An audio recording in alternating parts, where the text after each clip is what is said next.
Welcome all. Max here. I'm joined today by the one and only Jeff Wood, first time caller, long time listener. I think that's the phrase. I think so, yeah. Big fan of Jeff's podcast, The Overhead Wire. I think you produce over one episode a week diligently. Really great subject matter that's about urban planning, public transit, transportation in general, community design. What might I have missed?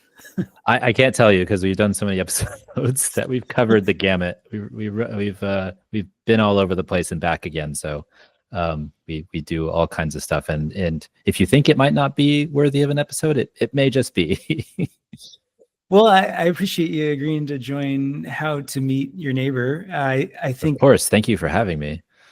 Totally. I think, the subject matter you cover in your podcast, which I've been listening to for a long time, is really relevant to how folks interact with their proximate community, their proximate neighbors and friends, or potential friends and potential family members, if you get married, I suppose.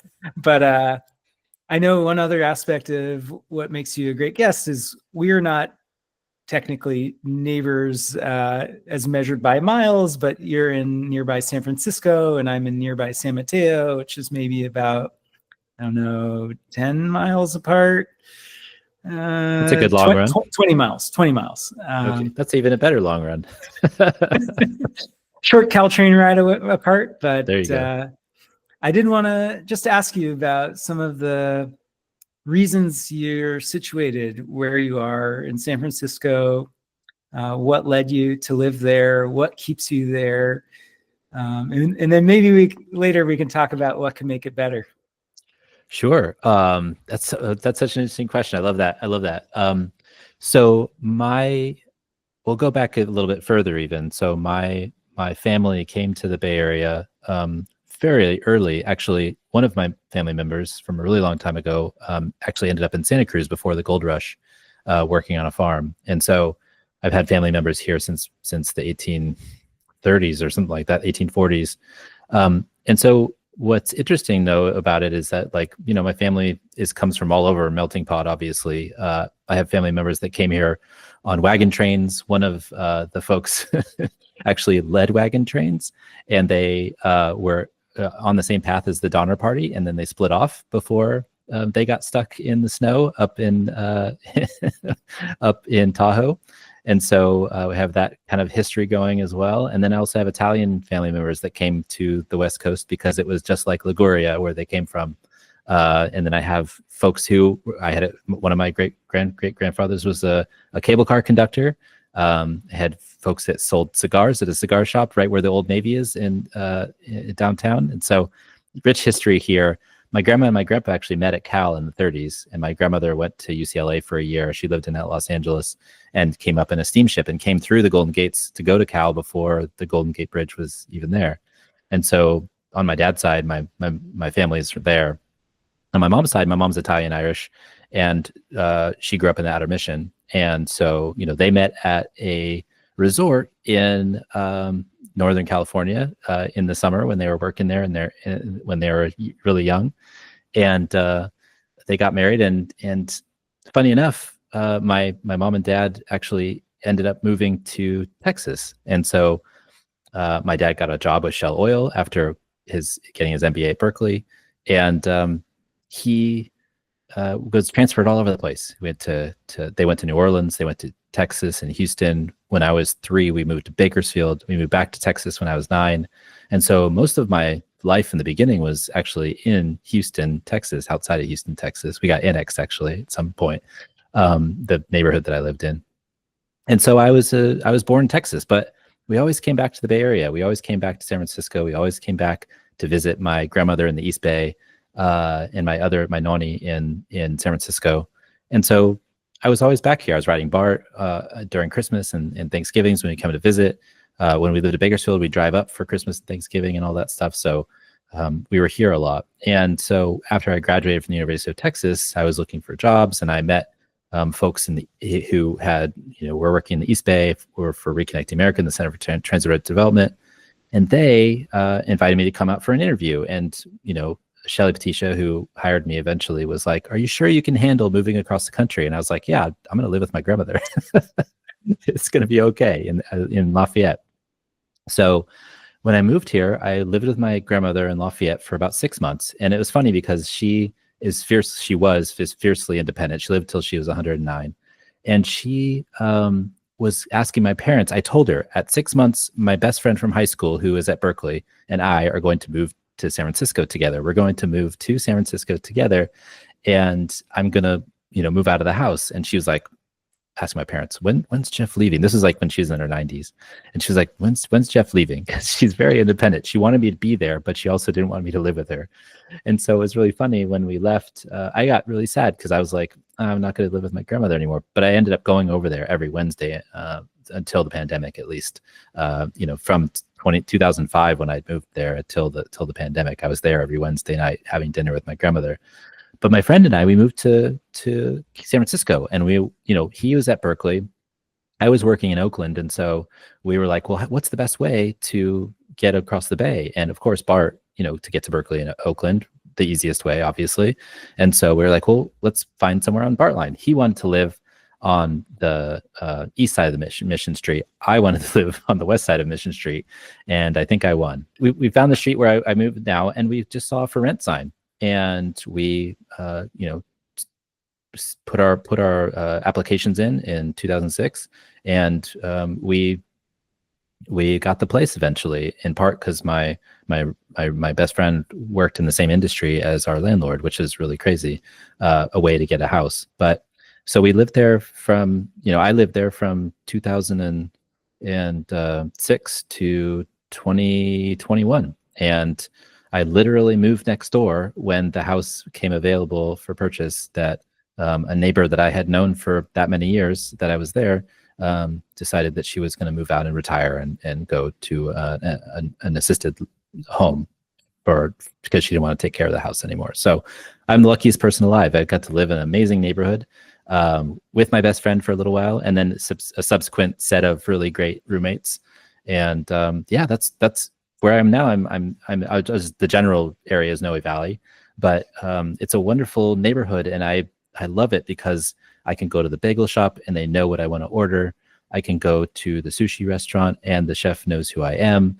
I can, walk around the neighborhood, and I know all these people who now, because my daughter goes to school here, all these people who have kids who are in school with her. And so we see people on the street, we interact with people. All my neighbors on 2 houses on each side I've known for, almost 20 years now. And so, we're really close, and that's a great feeling as well. So I feel very comfortable in this place. And early on, I had ideas that maybe I would move, but the rent control was too good to leave. But now it's like, I love this place, and I don't see myself leaving. As a Texas-born Californian, it's just kind of heaven to me. Another factor also is that when I lived in Texas, I ran track and cross country in high school and in college, and I had to train at midnight because it was so hot.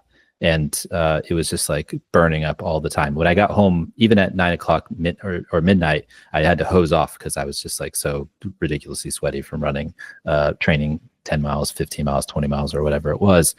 But here, the fog, it's just like rejuvenating to me. It's, for some reason, I run hot, I think, generally. And so the fog is like my spirit animal, my lifeblood. If it's too warm, I just like melt away. But if the fog's in, I feel like energy. And I don't know why that is for me, and maybe not for a lot of other people, but that's just kind of another reason why I love it here.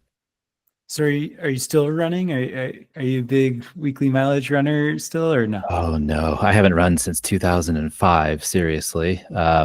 I ran a lot in high school and college. I ran, I was getting up to 90 miles a week, and my body at some point said, "You're done." And I started getting to the point where my legs were getting tired, and kind of feeling something. And I got all kinds of blood tests and stuff to see what was wrong with me. But then I just was like, you know what? It's time for something else. And so that's where the city planning obsession took over for the running obsession that was once there. I can see the addiction, positive feedback loop. I myself run a fair amount, and it was something born from COVID and needing to have a more active lifestyle than sitting at home. In my case, working from home for years now. Yeah. But through running, I've learned a lot about where is good to run, where is stimulating visually, scent, auditorily.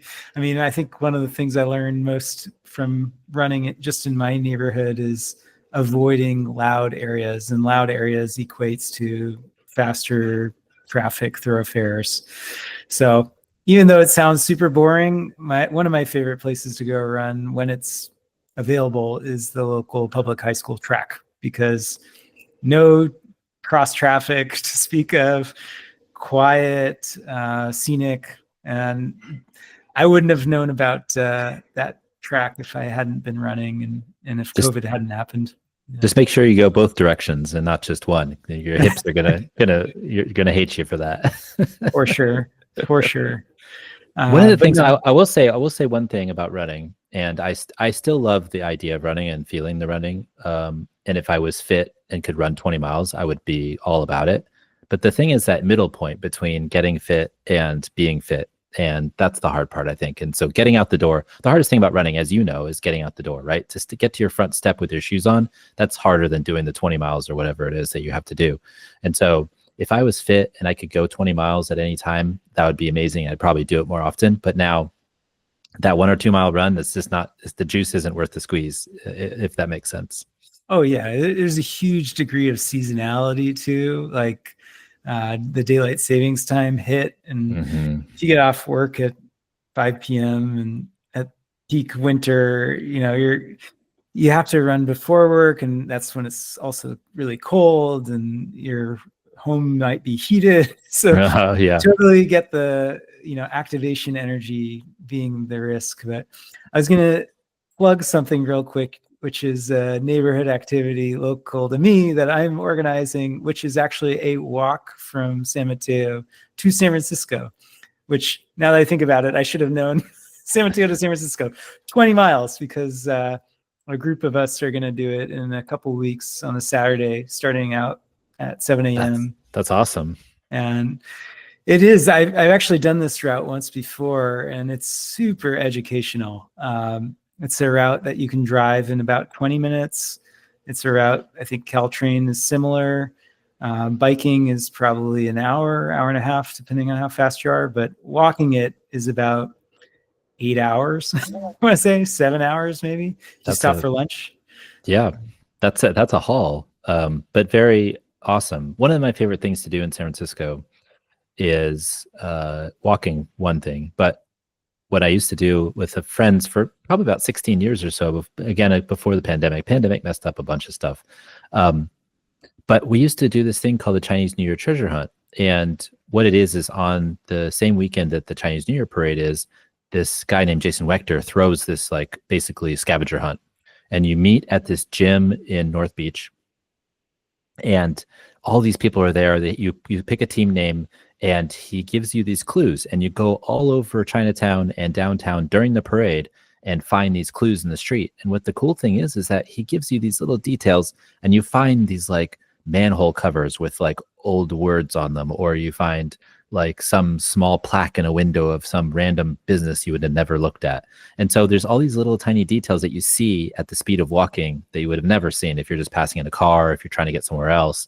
And so I feel like your experience walking between San Mateo and San Francisco will have that same kind of feel, where you like see the little things along the way versus like the things that you miss when you're trying to get from A to B. Oh, it's unreal. I mean, I don't know how I came to this idea of organizing it. I think I reached out to people who I thought might be interested in doing this a year ago, and I ended up winnowing down my list to one other person, and that one other person joined me. And it took us about 7 or 8 hours, but it was really eye-opening to see these communities that I really didn't know, places that people in the Bay Area don't even know in the region, like cities like Brisbane or South San Francisco is a city that people really haven't explored, in my experience, if they don't live in it. San Bruno, Millbrae, Burlingame, I know very well because it's it's not neighboring San Mateo, but it's like you say, a very different pace to experience your community. And one thing I wanted to hammer home on from earlier that you just mentioned about how you landed in San Francisco and the merits of getting to know your neighbor is in what is possibly the highest cost of living city in the country. Knowing your neighbor, knowing your aging neighbor so well and having a friendship with them, it sounds like it helped secure you housing. I don't know about indefinitely, but can you tell a little bit about how you met that neighbor and the kind of relationship you had? And Oh yeah. Yeah. Yeah. So, it's funny, that neighbor I didn't know as well as some of the other ones. But what was interesting about it is that, they had owned this house since, oh gosh, for quite a while, and then sometime in the 80s, I believe, or maybe early 90s. But they had moved away. They had rented it out to another folks that I also knew because they were my neighbors for a while when they were renting here. And they had gone and, they lived in Marin somewhere. And then when they retired, they decided to come back. And so they renovated their floor, and which I heard when I was living next door to them. And they moved in, and it was just a nice couple that was older. The gentleman decided that he was going to do woodworking in the basement, and the lady would play piano on Saturday mornings, and it was really nice. And then one night, they had a problem with their alarm system, and since my bedroom is right up next to their house, I could hear it. And so at 3:30 in the morning, I came over when their alarm system continued for probably too long. And I said, "Do you guys need help?" And they said, "Yes, we do, because the ceilings are really high in this old house. And so you need a 10-foot ladder to get up and to check the alarm systems." And since they were older, they weren't, really up for taking a 10-foot ladder up the back steps to get it into the house.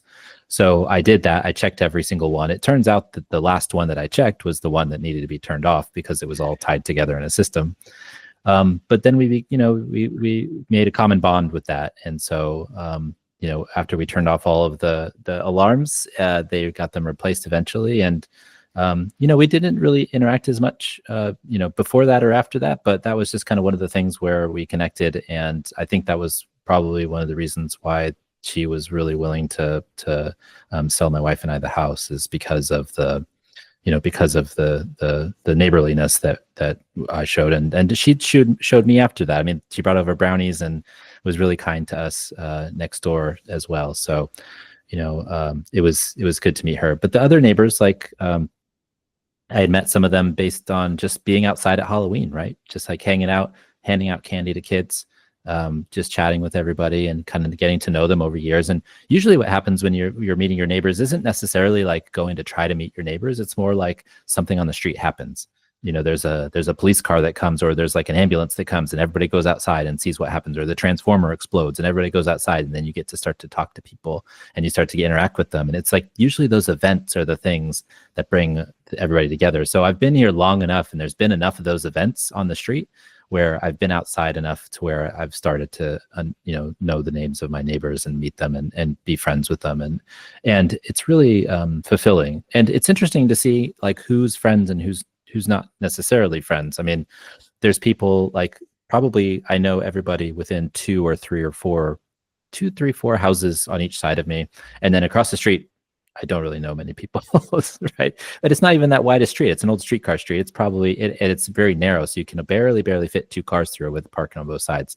But still, even then, it's like, of them because you've seen them, and you might have said hi once or twice, or they might have tried to stop an ADU project on the other side of the street, which made me a little bit frustrated. But it's interesting how like it's the people next to you that are more likely to be your acquaintances and friends than the people maybe across the street.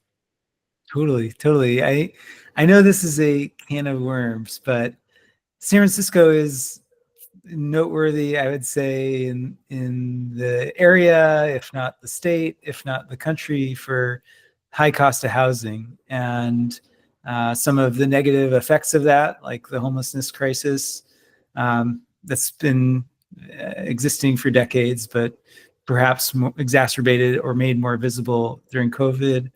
I think it's very easy for folks to demonize or misunderstand the forces at play politically in the city. And this goes for neighboring communities like where I reside in San Mateo. But for folks who don't live in a very high cost of living city like San Francisco, do you mind, walking folks through what's going on? Like, San Francisco's been an expensive place to live since the gold rush in 1849. But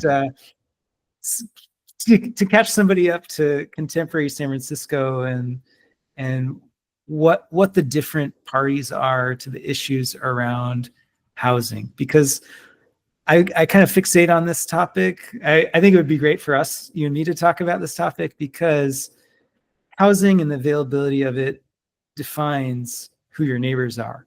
It defines who can afford to be your neighbor.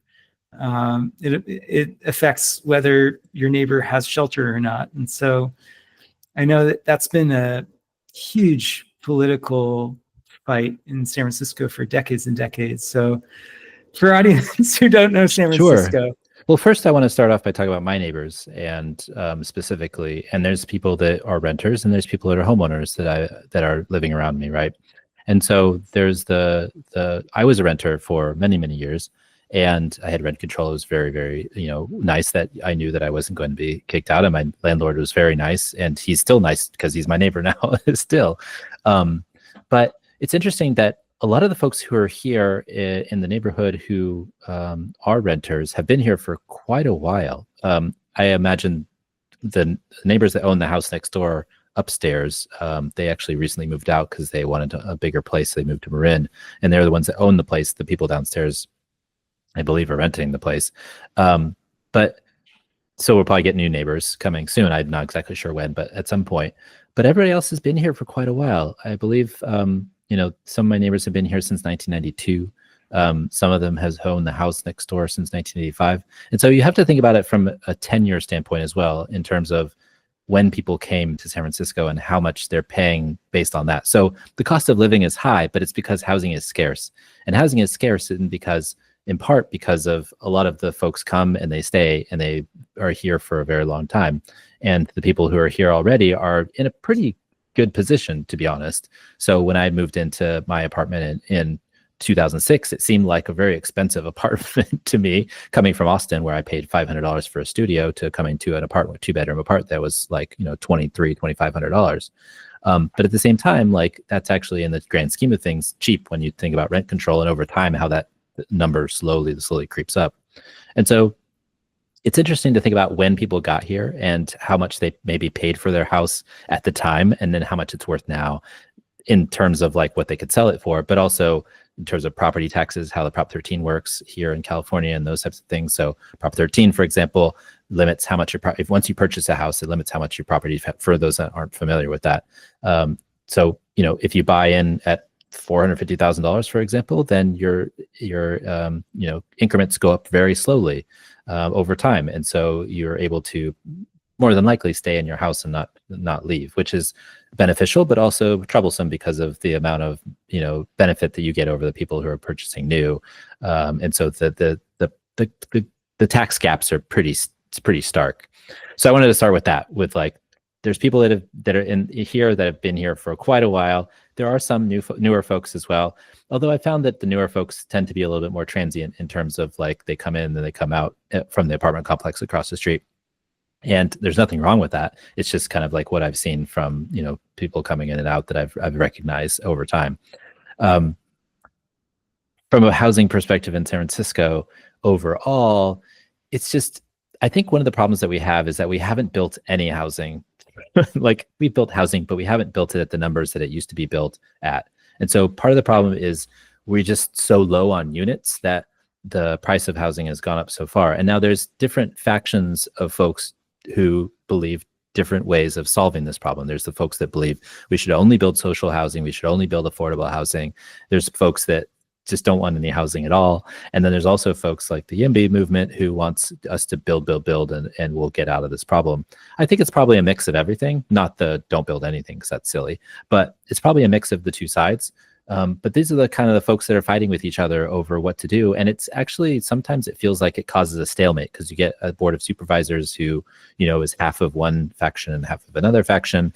Also, if you think about electoral politics in California and in San Francisco more generally, it's a really weird discussion because people don't quite understand that when you're calling somebody like, a conservative or like, a Republican, you're actually talking probably about a centrist in most places, or even maybe a left-leaning centrist in most places. So you have like this extreme progressive faction and then you have this kind of leftist faction, and then you have center left probably to a certain extent. So you have this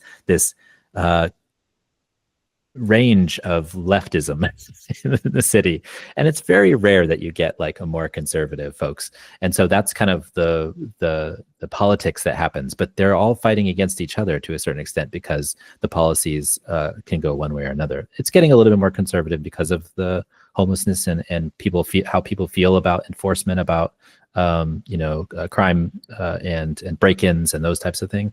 But at the same time, it's still very, compared to the rest of the United States, it's very, very left. And so that's an interesting perspective as well. If you go to most cities, you're going to have kind of a rightward leaning, and cities are generally more progressive in the most part, unless you're talking about like Oklahoma City or something. But for the most part, cities are generally more left leaning. But at the same time, you probably are going to have a very conservative member of the city council, and you're probably going to have a liberal member of city council. But it's not quite the same mix as you get in like a place like San Francisco, if that makes sense. Oh yeah, definitely. I mean, I know it makes sense to you, but I just like think of it like it's a larger audience. No, yeah. Well, you brought up a point I really hadn't thought about before, actually, which is that the tenure of residents, and that San Francisco I don't know if we've got the data to back it up, but I do believe you at face value that on average, the retention of San Francisco residents is higher than other cities. And I can come up with some guesses as to why that might be. One being, it's an awesome place to live. Why would you leave? Climate-wise and capitalistic, career opportunity-wise, public amenity-wise, like parks and transit.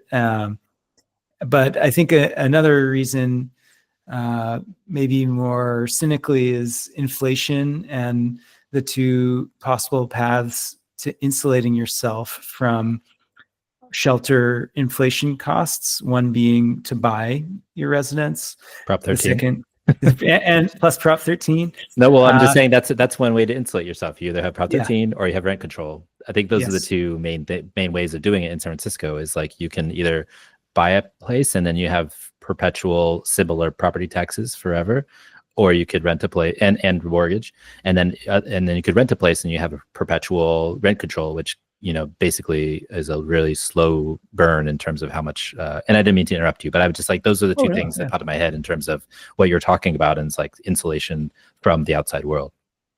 The reason I'm fixating on this is I'm curious if you've observed any kind of relationship between tenure as a resident and their stance on housing and land use restrictions, whether in their neighborhood or in the city wide. I mean, San Francisco is quite small. It's 7 miles by 7 miles. It's got about 850,000 residents. But I am curious if that tenure as a resident has any kind of relationship with where people land on these issues of housing and what we should do about it. What's really funny is I don't talk, like if I'm thinking about my neighbors, I don't talk with them much about it. And I don't know if that's bad or good. Maybe it's good because then we can be friends still. But I do know that we did have on my street, we did have a fight over a unit, basically a 1970s apartment complex that was built up. There's probably took down 3 Victorians at the time to build this apartment complex with probably, 20, 30 units, which is a lot more housing units than would have been there otherwise. It's probably, 3 houses. Maybe you could fit a couple of floors of individual flats or whatever, but there's a lot more there. And it was built up in a way that the apartment complex had 6 garages in the front, 6 garage doors, and then on the side it had this like really weird indention where they had these posts that held up the complex. And because we're kind of on the hill, there's a hill behind, and so what the developer, or the person actually who they sold it, and then the new developer bought it, or landlord, and what they wanted to do was they wanted to build ADUs underneath in that section of the unit that was held up by posts. That was it was like parking, but it was like 30-40 feet tall, like ceiling height, whatever, from the parking space to the next level of the apartment complex. And then there were 2 stories above that, maybe 2, or is it 3? 2 stories above that. So a lot of the neighbors like came together and they tried to hire a land use lawyer to fight against it, because they were like, oh no, parking on our street, no more units and stuff like that. I went to the meeting, it was like, we need more housing, people, and they were just like, meh.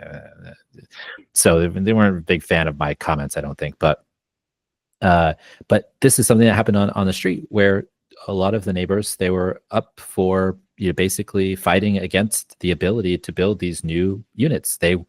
It wasn't going to be an expansion of the property. It wasn't going to be any more height on the building. It was actually underneath. There wasn't necessarily going to be, they're taking away these 6 parking spaces to make 2 units in the front of the place too.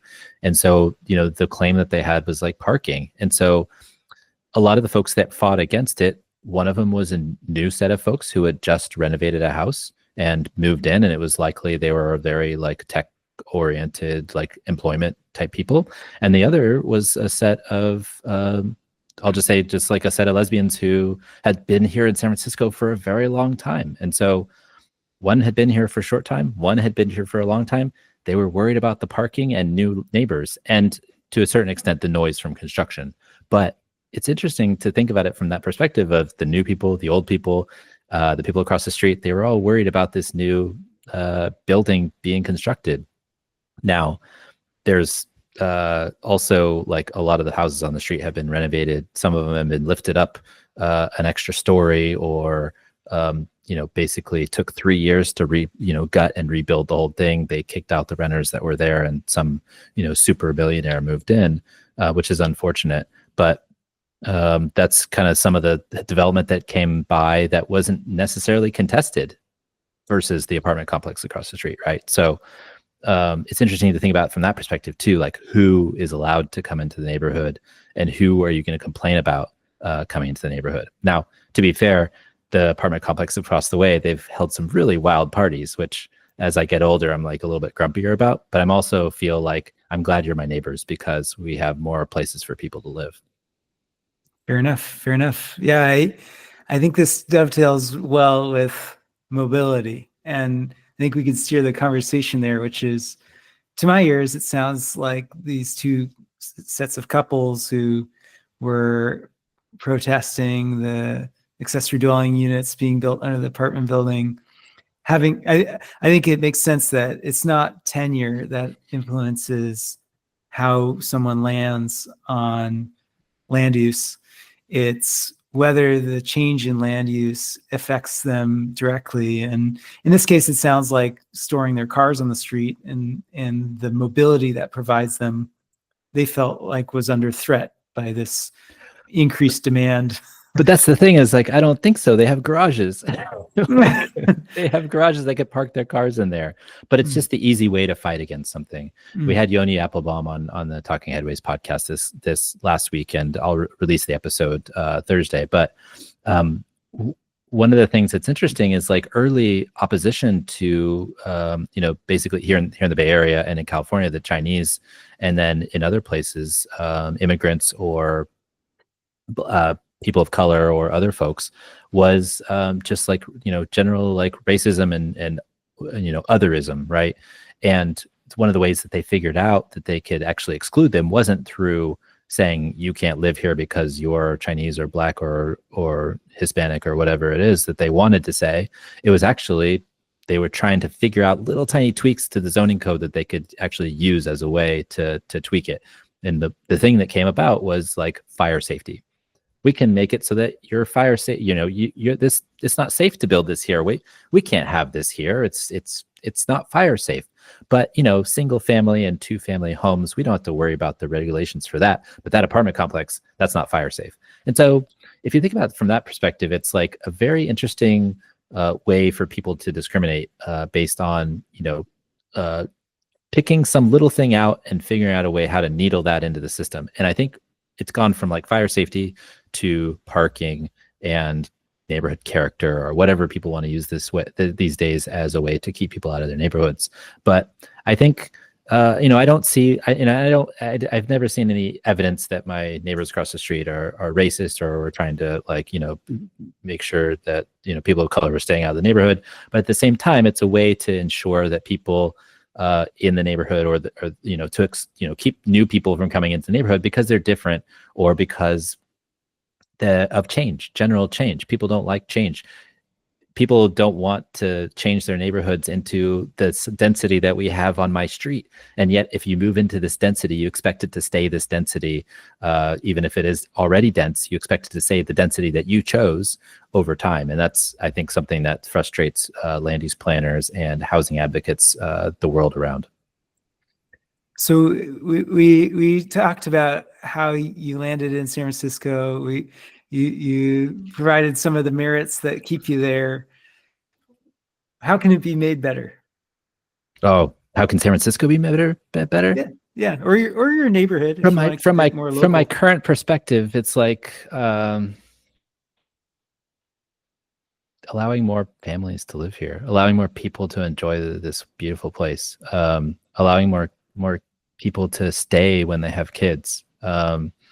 Giving people more opportunities to do whatever they want. One of the things that I think is really sad nowadays, and I think it's changed over the last 20 years that I lived here, and I think it's like this in every city, is like the cities where people went to be do something interesting, or be in a rock band, or do some artistic thing.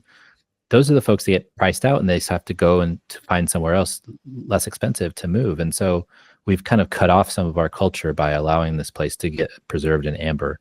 And that's frustrating. When I moved here, I came from Austin, which was a really big live music, hotspot. South by Southwest is such a big thing. Live music venues were such a big thing. But, all the people that were brought up in that scene, came from like garage apartments where they could practice, or they lived in a cheap apartment on somebody's couch where they could vibe when they were just like going to the clubs and making just a little bit of money when they were playing their guitar or whatever it was. And here in San Francisco is the same way. You hear about all these bands from the 80s and 90s and maybe even early 2000s that came out of the San Francisco scene. And maybe there's a scene here now, but it's probably not the same because of the how expensive it is to live here. And if you have a rent controlled apartment, you can stick around. But if not, it's hard for you to find a warehouse or something where you can do your thing. And so I think that's part of the problem with some of the things we're seeing in San Francisco with the recovery from the pandemic also, is that the clubs and the bars and the scene isn't the same because people that are younger can't live here anymore. They can't go out, and they're not part of that. As I get older, I'm not part of the scene anymore because I'm older and I have kids and all those things. So we have to make it so that people can come in and rejuvenate a place in addition to grow old there. We have to allow for the different generations to be together in one place and different people to be together in one place. Otherwise, it's just this weird monoculture, and it's sad. And I don't know if I want to be a part of that. I mean, when I first moved here, I became friends with bartenders and sushi chefs and all kinds of folks that were really great, and hung out and had a fun time. But nowadays, if I moved here, I don't know if I do the same thing. Maybe so, but and maybe that's just me remembering rose-colored glasses of my younger days. But it feels like because of the expensiveness of housing, those types of interactions and those types of mixing of people isn't quite as possible as it was before. And as you grow older, I have a 2.5-year-old, it would be nice to just be able to say that San Francisco is a place that's friendly for kids, that you don't have to move to the East Bay or to somewhere else to afford a house, that my neighbors didn't have to go to the North Bay to find a place where they had enough space for their kids. So, like, I would have liked them to stay. They were really nice neighbors, but they decided to go, and that's their choice, and that's it's what is important for them, and I totally appreciate that and understand it. But at the same time, if we want to make California and San Francisco a place that's welcoming to everybody, we just need to provide the housing and opportunity that allows that. That makes a lot of sense. I think contemporarily, what is so interesting is, I mean, this is the last 5 years, but so much of new housing creation and dynamics and pricing is tied to interest rates. And probably not everyone knows what the Fed funds rate did over the last 5 years, but it went down a lot during COVID because the federal government was trying to stimulate economic activity and lending and financing, some financing towards construction of residential real estate. And then the interest rates were raised a lot. The Fed funds rate was raised a lot when inflation hit 7-8% in the US. And today, a lot of things are frozen as a consequence of those high interest rates. A lot of potential creation of new residential real estate construction can't get financed. It doesn't make economic sense for a developer to buy property and tear it down or build on a vacant lot. And if you look around at the US at communities where new construction is happening, it's sadly not in our area, the San Francisco Bay Area. I was just on a car ride from LA up to San Francisco and saw a huge townhome subdivision just completed in Tracy Hills, I think is where it's called.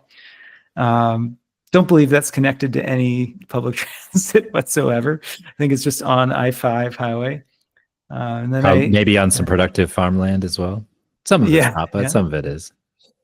I also visited family in Texas in a suburb of Dallas, and it blew my mind to see how different the urban layout is of the metropolis there, and how actively the residential real estate market is. And I guess it made me very sad coming back to my chosen community here in the Bay Area, that there's a tension between whether people say, oh, this, San Francisco's built out. Like there are no lots available to build upwards, or the economics don't make sense to build upwards. We need to build outwards into Tracy Hills. And I hear the same kind of, nobody talks about Tracy Hills in San Francisco or in San Mateo, or nobody talks about suburban Dallas in San Francisco or San Mateo, but what needs to change about these economics to get developers back here to our community? I say that knowing that there's a pre-application for a construction project in my neighborhood that's 6 stories, having its first public meeting tomorrow night that I'm going to listen into. But that's a rarity, and it's a pre-application. It's not clear how serious the developer is. So hit me. I really, this is top of mind. It's very contemporaneous, and I'm sure it's going on in your neighborhood too, of projects that might have been in the pipeline a few years back that are dead in the water, and there's a vacant lot. Yeah. Well, actually, one of the projects that is right next to the Alamo Drafthouse Cinema, which is an Austin staple, but also the export, but is now on Mission Street. There was a big apartment complex that burned down, I think so 2015, and the developers, the owner had been trying to rebuild forever, and activists have been trying to stop that and try to get more affordable housing. Somebody was killed in the fire, which is very unfortunate, and folks were worried about whether the people that were pushed out could actually move back into the new place, which is something I would be very for. But they also try to, keep them from developing. And what's happened in the last week is that it got approved because of all the state laws that have gone through, and so they can't stop it from happening. And so we're starting to see some of the things that are happening. I mean, it's been very slow and arduous, and I know that we passed a lot of laws and it doesn't seem like a lot of stuff is happening, but this stuff takes time. And so just seeing that happen, or in Cupertino, or the mall down there, I can't remember, the Valco Mall, that took forever to think about redeveloping, and the Scott Wiener's bill that made it so that if you build 50% affordable housing, you could just build by right, just allowed it to go forward. And so there's a lot of those types of things that are happening that we should just keep on, building off of, and it's actually working. Those two projects specifically aren't going to be enough to be a bulwark against what's happening in Dallas and Houston and Texas in terms of like losing, electoral votes and things like that at the moment. But there is a possibility that we can start to think about how to redevelop these urban areas that we're in a way that actually gives us more housing units. One of the things that I talked about recently on the show, and I've been kind of hammering home lately, is we talked with folks from that did a research paper, Chris Redfern and Anthony Orlando. And one of the things that they found was that Texas and California, while their land use planning regimes are very, very different, and Texas is more allowant of housing, California is actually ahead of the game in terms of when we got to the point where we ran out of space to sprawl. And so Texas is actually catching up to that point, where once they get to that point, they're actually going to have the same problems as California does. We just got there faster. And it's the same thing for Las Vegas. It's the same thing for all these cities around the country, where we're seeing them running out of this developable land that is turned into sprawl. And they have to start looking back inward towards the city to be redeveloping places. And so at some point, this is going to happen in Texas. It's going to happen in Nashville, Tennessee. It's going to happen in all these places in the Sun Belt that are really, booming at the moment. They're going to have to look inward towards their infill development sites to see what happens. And so my hope and my feeling is that at some point, California is going to figure out how to go back in and make those development changes.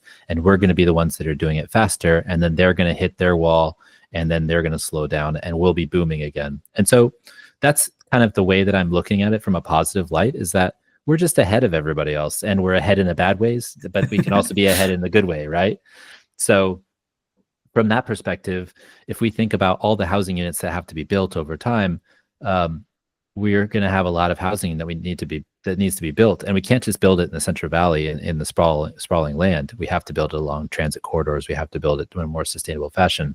But we also have to figure out how to upzone places like the western neighborhoods of San Francisco, where you say it is built out, but two-story individual houses that are just connected on the sides, that's not built out. I mean, Paris is a wonderful city, and there's 5 stories tall, and they could probably go taller if they really wanted to. But I see something better out there than just these cookie-cutter fantasy houses from the 1930s and 40s. And I think that we can make it into a really amazing place that's similar to the Eastern neighborhoods that have grown up over time, right? So at some point in the city, we built a lot of density and we built a lot of housing for everybody, and we can probably do it again if we just put our minds to it. I like that positive take, and I hadn't heard about, I guess, some of these dynamics of reaching maximum sprawl and hitting a wall. The thing about development is that you have to, if you're going to develop somewhere, you have to actually get to a place where you have access to jobs and to services and to hospitals and all these things. And so you might be able to sprawl into the hinterlands to a certain extent pretty far, but at some point people are going to want to be close to activities and centers of gravity. And so in Texas, for example, there's downtown, there's the Galleria, there's the Woodlands, there's other places that are these centers of gravity.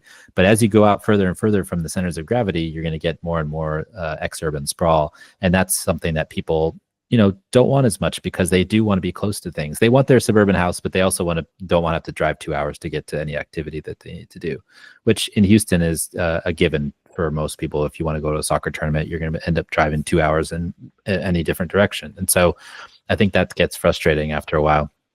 And that's what the paper actually discusses, is like the the centers of gravity are the places that pull people towards cities, and the job opportunities that they provide pull people towards cities.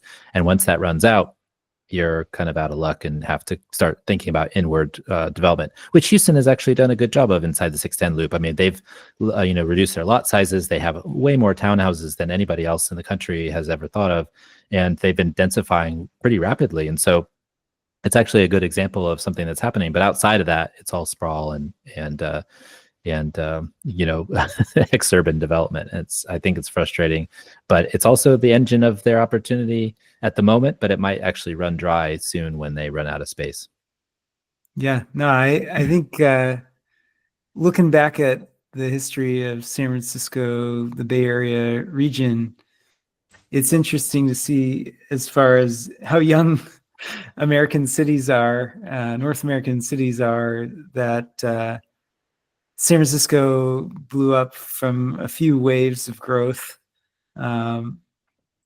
One being a port city during the gold rush, and second maybe big wave was through the world wars, where it was a massive industrial region for the war efforts, shipbuilding. Kaiser was actually a shipbuilding company that ended up being a healthcare company, or part of it anyways. So Kaiser was the shipbuilding enterprise.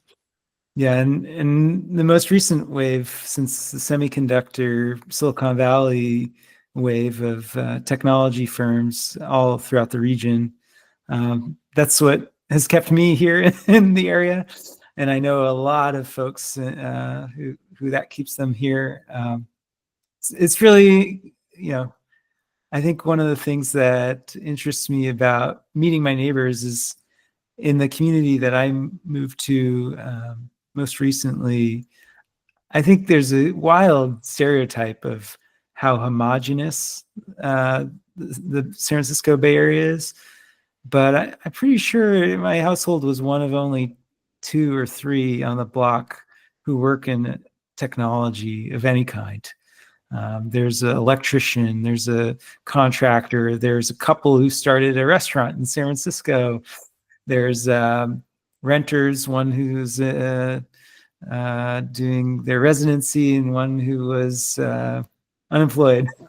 There was a few retirees. There's a financial advisor. There's even lots of other folks. I won't go through the laundry list, but it is interesting, in spite of the reputation this region has and the community where we're located, is way more diverse economically than media might portray. The tech sector gets a lot of attention, but it is actually not as big in terms of this is like 7.5 million people that live in this region. There's going to be more than just folks who are doing the things that people see them doing on screen.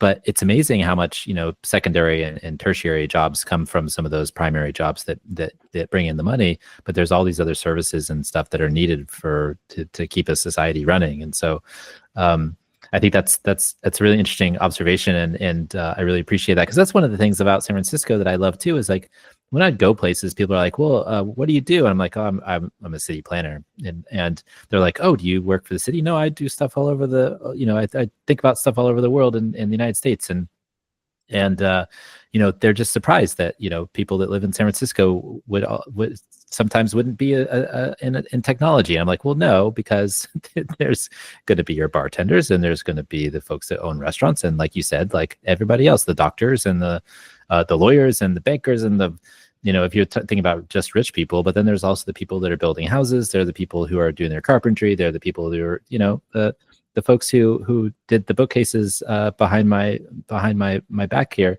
Some of them live in the North Bay, some of them live in the South Bay, some of them live in Pacifica, and they're all really amazing people, and they do that for a living, and they're not in tech. So it's an amazing menagerie of people that live in this wonderful place we call California, and I don't think I could trade it for anything else. Fair enough. I think that's a great point to end on. I appreciate you coming on, Jeff. It's been awesome. Awesome. Thanks, Max, for having me. I really appreciate it.